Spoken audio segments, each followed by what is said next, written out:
stop looking at the map for a second. If you scan the northeastern corner of Europe, you will find a country that, for 50 years, literally didn't exist. It was wiped off the atlas, absorbed into a massive red empire, its name forbidden in official corridors. Today it is back, but it remains one of the most misunderstood places on the continent. Some tell you it is a gloomy, gray relic of the Soviet Union, where the sun never shines. Others whisper that it is the hidden Silicon Valley of the Baltics, a place where lasers are built for NASA and where the internet is faster than in London or Paris. So, which is it? Is this a land of melancholic rain and reserved people, or a high-tech powerhouse driven by a fierce, almost stubborn desire for freedom? To understand Lithuania, you have to look past the charming Baroque architecture of its capital. You have to understand a nation that loves basketball more than religion, a people who toppled an empire by holding hands and singing, and a culture that worships the forest as much as the church. We are not just going to visit a country today, we are going to unravel the survival instinct of a people who refuse to disappear. Welcome to the edge of the Baltic. When you first hear about Lithuania, especially from those who have only glanced at weather reports, you are prepared for the gray. And let's be honest, the gray is real. If you visit between November and March, you will likely encounter a sky that feels like a low, hanging concrete ceiling. The winters are long, dark, and can drop to bone, chilling temperatures of -20 degrees Celsius. This climate shapes the national character. It teaches patience, endurance, and an appreciation for the warmth of the indoors. But to say Lithuania is defined by this grayness is to miss the vibrant green that actually dominates the land. This is not a country of urban sprawl, it is a country of forests. Nature here isn't just a backdrop, it is a participant in daily life. Over 1/3 of the territory is covered in dense woodland and untouched wilderness. We are talking about a flat land. The highest point is barely a hill, but this flatness allows for vast horizons of birch and pine, dotted with over 500 pristine lakes that look like shattered mirrors dropped across the plains. There is a profound psychological connection here. In many Western nations, nature is a place you visit on the weekend. Here, the forest is home. It is where Lithuanians hid during wars, where they forage for mushrooms, a national obsession, and where they find their solace. This connection is so potent that the country actually developed an official scent of Lithuania. It's a mix of wildflowers, ginger, sandalwood, and musk, designed to bottle the essence of the nation. It sounds like a marketing gimmick, but it reveals a deeper truth. Lithuanians identify themselves not by their cities, but by their soil. So, while the initial impression might be a flat, quiet, and sometimes gloomy landscape, the reality is a lush, vibrating ecosystem that the locals protect with fierce pride. They don't just live on the land, they live with it. And as we peel back the layers of history, you will see that this deep connection to the earth is one of the reasons they survived when history tried to erase them. If you walk the streets of Vilnius, the capital, you might feel a certain chill that has nothing to do with the weather. Visitors often describe Lithuanians as cold, reserved, or even rude. You smile at a stranger, and you get a blank stare in return. You ask a question, and the answer is blunt. For a traveler used to the performative friendliness of the West, this can be jarring. But this is a classic misunderstanding of cultural psychology. Sociologists often divide cultures into peaches and coconuts. In peach cultures, like the United States or Brazil, people are soft on the outside. They smile, chat, and open up instantly, but you hit a hard pit in the center where the private self is guarded. Lithuania is a coconut culture. The shell is hard. It is difficult to crack. There are no fake smiles here, because a smile is seen as something valuable, something to be earned, not given away freely to people you don't know. Why is the shell so hard? You have to look at their timeline. For generations, silence was a survival mechanism. Under Soviet occupation, speaking too freely to the wrong person could mean deportation to Siberia. Trust was a luxury. Privacy was safety. That historical trauma doesn't vanish in a few decades. It lingers in the body language, in the quietness of public spaces, in the way people observe before they engage. However, Once you crack that coconut shell, once a Lithuanian invites you into their home or shares a drink with you, you find a sweetness and loyalty that is incredibly rare. They are not cold, they are protective. Inside that circle of trust, they are warm, generous, and fiercely distinct. There is, however, a shadow side to this stoicism. Lithuania struggles with high rates of suicide and alcoholism. It is a dark statistic that hangs over the Baltic region. The combination of limited sunlight, historical trauma, and a culture that sometimes discourages emotional vulnerability creates a heavy burden. It is something the younger generation is actively fighting to change, bringing mental health conversations out of the shadows. But it serves as a reminder that the quiet you feel here is complex. It is a mix of peaceful contemplation and suppressed pain. To truly understand the pride of this small nation, you have to listen to them speak. You might assume, looking at the map, that their language is a cousin of Russian or Polish. It isn't. Lithuanian is a linguistic miracle. It is the oldest surviving Indo-European language in the world. It is archaic, complex, and closely related to ancient Sanskrit. When a Lithuanian speaks, they are using words and grammatical structures that have remained largely unchanged for thousands of years. Philologists, people who study languages, look at Lithuanian with awe, because it is like a living dinosaur. This language is the bedrock of their identity, through centuries of Russification, policies where the empire tried to ban their alphabet and force them to speak Russian. They smuggled books. They taught their children in secret schools. Preserving this ancient tongue was an act of rebellion. And it's not just the language that is ancient. Lithuania was the last country in Europe to convert to Christianity, holding out until the late 14th century. Long after France, Italy, and England were building cathedrals, Lithuanians were still worshipping Perknas, the god of thunder, and venerating sacred oak trees. This pagan past isn't dead. You see it everywhere. It's in their folk art, their songs, and their festivals. Even their version of Catholicism is heavily mixed with nature worship. The wooden crosses you see dotting the countryside often feature sun motifs that predate the cross itself. This dual identity, Catholic on the surface, pagan in the soul, adds a layer of mysticism to the country. They are a people of the forest gods as much as they are people of the church. It is hard to believe today, looking at this small nation of roughly 3 million people, that Lithuania was once a superpower. In the 14th and 15th centuries, the Grand Duchy of Lithuania was the largest state in Europe. It stretched from the Baltic Sea all the way to the Black Sea. It included parts of modern-day Russia, Ukraine, and Belarus. They were the titans of the medieval world, checking the power of the Teutonic Knights and the Golden Horde. The memory of this Grand Duchy is burned into the national psyche. It reminds them that they are not a satellite of anyone. They are a nation with an imperial legacy. But the most impressive chapter of their history isn't their medieval conquest. It's their modern resurrection. After being annexed by the Soviet Union in World War II, Lithuania faced decades of brutal suppression. Hundreds of thousands were deported to gulags. But in the late 1980s, something incredible happened. It didn't start with violence, it started with songs. This was the singing revolution. In 1989, in one of the most powerful peaceful protests in human history, 2 million people from Estonia, Latvia, and Lithuania joined hands. They formed a human chain called the Baltic Way that stretched over 600 kilometers, connecting the 3 capitals. They stood there holding hands, singing their band national anthems, staring down the tanks of a crumbling empire. Imagine the courage that took. That human chain broke the psychological hold of the Soviet Union. Lithuania was the first of the Soviet republics to declare independence in 1990, triggering the domino effect that would eventually dissolve the USSR.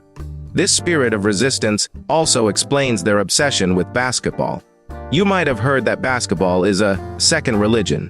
Here, that is an understatement. During the occupation, the only place they could beat the Soviets was on the basketball court. When the Lithuanian team, playing for the USSR, would win, it was complicated. But when they finally played as Lithuania in the 1992 Olympics, wearing tie-dye shirts sponsored by the Grateful Dead, and beat the Russian team for the bronze medal, it wasn't just a game. It was an exorcism. It was proof of their existence. While the capital, Vilnius, is a Baroque masterpiece with its UNESCO-listed old town, limiting yourself to the city is a mistake. The true magic lies in the places that embody the nation's struggle and beauty. Just a short drive from the capital lies Trakai. Imagine a castle made of red brick, sitting on an island in the middle of a deep blue lake. It looks like something out of a fantasy novel. This was the seat of the Grand Dukes, the heart of that medieval empire. But what makes Trakai unique is the community living there, the Karaits. They are a small ethnic group of Turkic origin, brought here hundreds of years ago as bodyguards for the Duke. They have kept their language, religion, and culture alive for centuries, another testament to Lithuania's unexpected diversity. Then, you must travel north to the Hill of Crosses. This is a place that defies description. It is a small hill covered in over 100,000 crosses. Large ones, tiny ones, wooden, metal, plastic. During the Soviet era, the authorities bulldozed this hill multiple times. They burned the crosses. They declared it a forbidden zone. And every single night, locals would sneak back in the dark and plant new crosses. The hill would grow back. It is a haunting, chaotic, and beautiful visual representation of the Lithuanian refusal to surrender. It is not just a religious site, it is a monument to stubborn hope. And finally, there is the coast. The Curonian Spit is a thin, curved strip of sand separating the Curonian Lagoon from the Baltic Sea. It is a UNESCO World Heritage Site, featuring some of the highest drifting sand dunes in Europe. It feels like a desert dropped into the middle of a pine forest. The air here is incredibly pure, and the landscape is fragile, shifting with the wind, constantly reshaped by the sea. It is a place of profound silence and alien beauty, far removed from the bustle of the cities. Now, let's address a major misconception. If you arrive in Lithuania expecting a Mediterranean diet of fresh sea bass and bream 4 times a week, you are going to be confused. Despite being on the Baltic Sea, the traditional Lithuanian diet is heavy, hearty, and born from the land, not the ocean. The sea here is cold and stormy. Historically, fishing was dangerous and difficult. The real kings of the Lithuanian kitchen are the potato, the beet, and rye bread. You cannot leave without trying cepelini. These are massive potato dumplings, shaped like zeppelins, hence the name, usually stuffed with pork and drenched in a rich sauce of sour cream and bacon bits. It is heavy, comfort food, designed to fuel farmers working in freezing fields.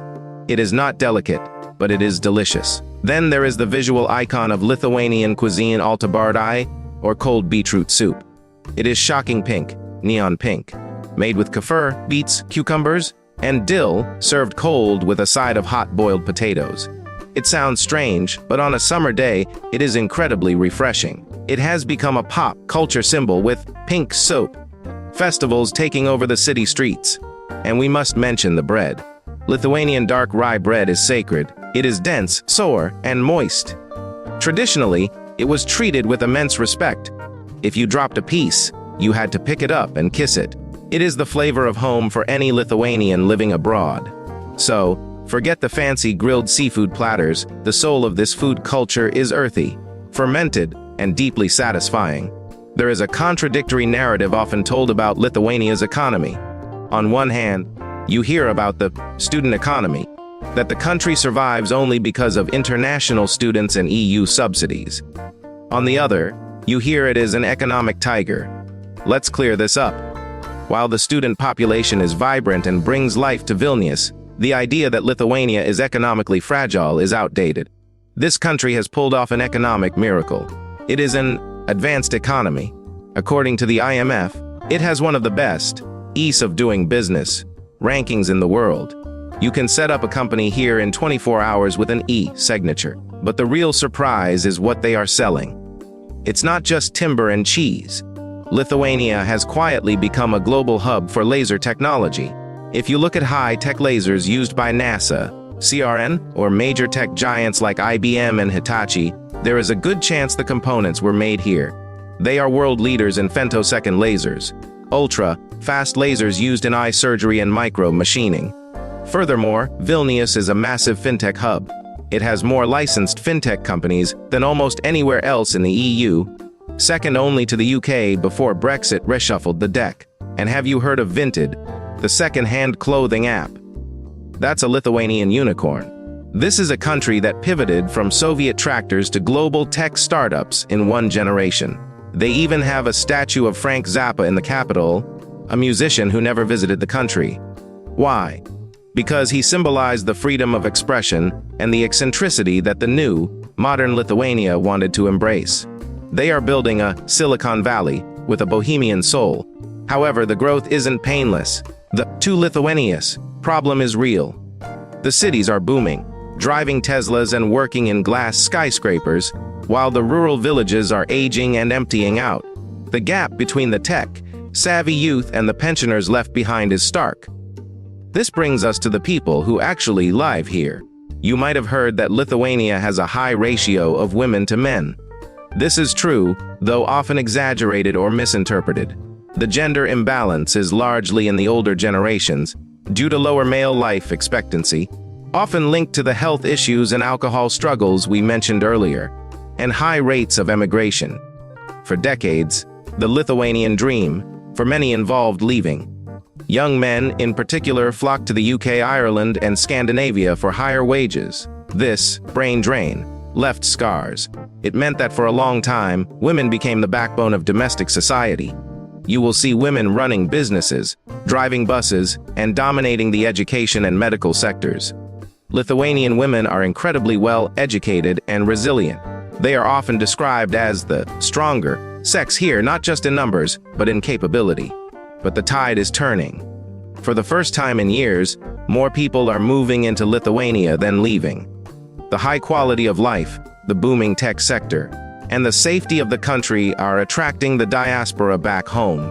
They are bringing with them new ideas, new capital, and a new optimism. The country is no longer just a place to leave, it is becoming a place to be. If this journey appeals to you, if you want to see the pink soup and the laser labs and the hill of crosses for yourself, there are things you should know.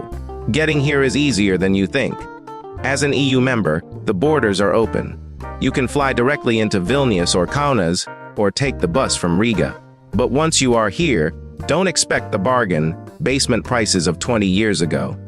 As the economy has strengthened, so has the cost of living. It is still cheaper than Paris or Berlin, but rent in Vilnius is climbing fast. If you are thinking of staying longer, perhaps to work, know that the bureaucracy is efficient, but the language barrier is a wall. While young people speak perfect English, the older generation often speaks only Lithuanian and Russian. And due to current geopolitical tensions, speaking Russian is complicated. It is understood, but not always welcomed. Learning a few words of Lithuanian, a simple 80, thank you, goes a long way in melting that coconut shell. And yes, you might encounter some prejudice. Like many homogeneous European nations, Lithuania is still learning how to be multicultural. People of color may attract stares, usually out of curiosity rather than malice, but it can feel isolating. However, the younger generation is rapidly changing this narrative, making the cities more inclusive every year. Lithuania is a country of contrasts that shouldn't work, but somehow do. It is a place where ancient pagan traditions coexist with cutting-edge laser technology. It is a land of quiet, reserved people who once joined hands to sing down an empire. It is a nation that was erased from the map, only to write itself back into history with a bolder, stronger font. It teaches us that size does not equal influence. It teaches us that nature is not just scenery, but a sanctuary. And it teaches us that a culture can be scarred by history without being defined by it. When you stand on the dunes of the Curonian Spit, or look up at the thousands of crosses on that hill, you realize you aren't just looking at a tourist attraction. You are looking at the triumph of memory over oblivion. What surprises you most about this Baltic resilience? Is it the language, the history of resistance, or the pink soup? Let's discuss it in the comments below. And if this deep dive gave you a new perspective on a misunderstood corner of Europe, share this video with a fellow explorer who prefers the path less traveled. Make sure to subscribe, because there are many more invisible stories waiting to be told. Until the next journey.